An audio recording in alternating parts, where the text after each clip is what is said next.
Nadiem Makarim dilahirkan di Singapura, tanggal 4 Juli 1984. Walaupun lahir di Singapura, Nadiem adalah warga Indonesia asli. Ayahnya asli Pekalongan yang bernama Nono Anwar Makarim, yang bekerja sebagai pengacara. Lalu, ibu Nadiem asli Pasuruan, yang bernama Atika Algarit. Istrinya bernama Franka Franklin. Masa kecil Nadiem banyak dihabiskan di Indonesia, mulai dari SD hingga SMA ia lakoni di Jakarta. Lalu, SMA ia memilih di Singapura, saat kuliah ia memilih ke Harvard University.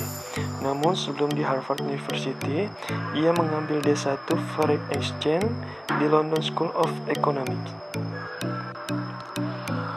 Lulus dari Harvard University dengan gelar MBA, Nadiem Makarim kemudian kembali ke Indonesia dan meniti karir sebagai profesional di perusahaan McKinsey & Company, yaitu sebuah perusahaan konsultan bisnis di Jakarta.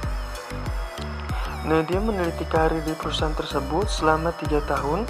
Selain di perusahaan konsultasi tersebut, Nadiem juga pernah bekerja di Zalora Indonesia sebagai Managing Direction. Bahkan ia adalah salah satu co-foundernya. Nadiem Makarim juga pernah menjabat sebagai Innovation Officer di Kartuku. Selama bekerja pada orang lain, Nadiem merasa ada yang aneh dalam dirinya. Panggilan jiwanya sebenarnya adalah sebagai entrepreneur. Jangan ditanya lagi masalah gaji, fasilitas, atau apresiasi perusahaan. Semua itu telah didapatnya. Namun, panggilan jiwa tak bisa dibohongi. Nadiem Makarim pun memutuskan bahwa ia harus membuat bisnis sendiri. Ia ingin agar bisnisnya ini benar-benar memberi dampak positif bagi masyarakat.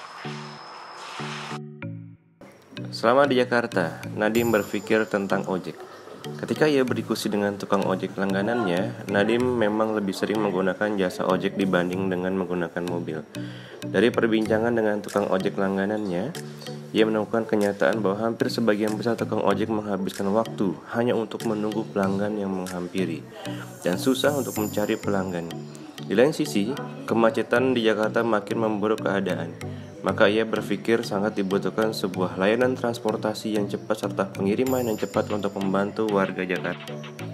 Akhirnya, pada tahun 2011 Nadiem Makarim berhenti bekerja dan memutuskan untuk mendirikan Gojek, yaitu sebuah aplikasi ojek. Gojek ini tak hanya jasa mengantar penumpang atau manusia, tapi juga jasa antar makanan, barang, salon, dan sebagainya, yang itu masih bisa discover dengan menggunakan sepeda motor.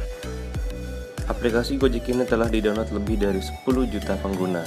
Untuk masalah permodalan, Gojek disokong oleh perusahaan investasi asal Singapura North Star Group.